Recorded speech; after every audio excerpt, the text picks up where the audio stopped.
Nung nakaraan, may kwento ko ang aking paghahanda sa upcoming Philippine Loop. At ngayon naman ang day 1.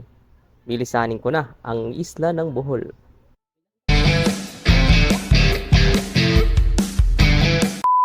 Good day mga kapadyak! Nagsimula na nga ang ating Philippine Loop Challenge kung saan ay nagawa nating ikutin ang Pilipinas gamit lamang ang bisikleta.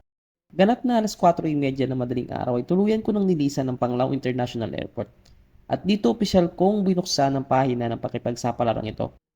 Ang daily target ko ay 100 kilometers. Sapat na yan upang makalayo, ngunit hindi naman gaano nakakapagod. Hanggang Gindulman ang destination ko ngayong araw. Maghanap na lang ako ng cottage sa isang beach resort o lodging house na mapaglilipasan ng gabi.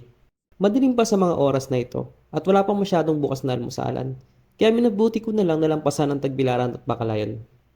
30 kilometers mula sa airport, sa isang maliit na karinderya sa bayan ng Luay na lang ako kumain. Kaldereta at mainit na sabaw ang nilantangan ko rito. Dahil puro coastal road ang ruta ko, siguradong napakagandang tanawin ang masasilayan ko sa biyaheng ito.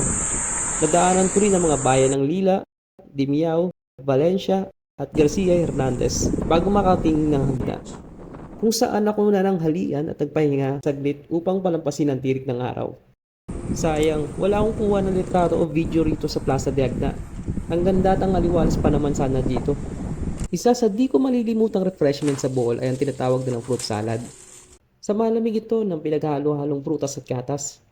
Madalas may kasama itong saging, mansanas, papaya, pakwan, at pwede rin lagyan ng ubas, melon, dragon fruit at iba pa.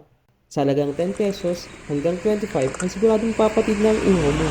Food sa natatangin kung sarap. Alas 2 ng hapon, una ko naranasang ma-flat dito sa bayan ng Duero. Ayaw akong pansinin ng isang boy sa kadapit na motorcycle vulcanizing shop, kaya nagsariling sikap na lang ako mag-patch. Mag-aalas 3 na ng hapon na marating ko ang bayan ng Gindulman. Naramdaman kong lumalambot na naman ang gulong ko sa likod. Kaya naganap ulit ako ng shop upang magpa-repair ng butas. Pagkatapos maayos ang flat ko, nagmirenda naman ako ng tusok-tusok sa palengke at dumiretso sa mga beach resort sa banda rito. Subalit bigo akong makahanap ng mura at safe na makakabitan ng duyan. Kaya napagdesisyonan ko na lang na bumalik sa bayan at maghanap ng lodging house. Di naman ako nahirapan dahil naituro agad sa akin itong Hanabi Lodge na malapit lang sa vulcanizing shop. Pwede na dahil sa halagang 500 pesos ay naka-aircon at may sarili pang toilet ang maliit na kubo nila. Kinabukasan, maaga akong bumangon at nagayos ng mga gamit. Nagtsa at Skyflex lang muna ako para sa gahan. Shoutout nga pala kay Regina sa pagbibigay nitong Chinese green tea na malalasap ko sa mga susunod na araw. Hinahabol ko nga pala nito yung 9 AM na trip patawid ng Leyte. Nasa 40 kilometers ang distansya ng Indulman hanggang Porto Pobay. Kaya kahit sa average lang na 15 kilometers per hour ay tiyak na maabutan ko ang first trip. Ginutom na ulit ako sa bandang Kantiay.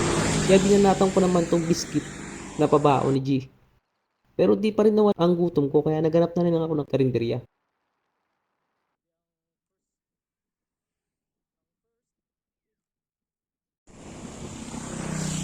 100 kilometers pa. Ang layo. Maganda daw dyan, oh.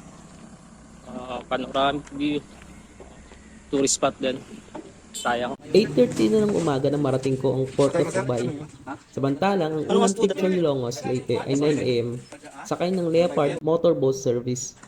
Narito ang breakdown ng aking naging pamasahe. 5 pesos sa munisipyo. 12 sa terminal fee. 45 sa porterage fee. 400 sa ticket sa barko.